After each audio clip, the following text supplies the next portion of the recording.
Guys, so today we are going to build a Python link checker tool. So what the link checker tool does is that it verifies links and check if a link is working.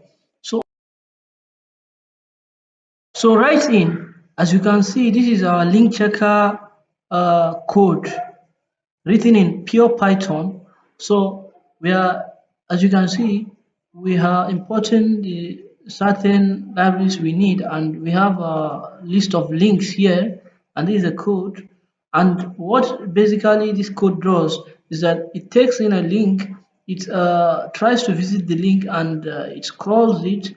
If the link is correct, it shows a status that this link 200 status. As you can see, if the link is protected, it shows a 403, and if it's a 404 error, the page cannot be visited. So this is basically our code. If you can see, very short code, very useful code.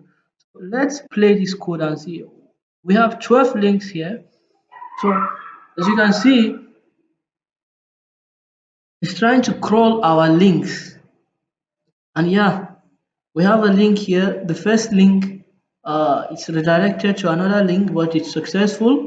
So is the second link. And we have a link there that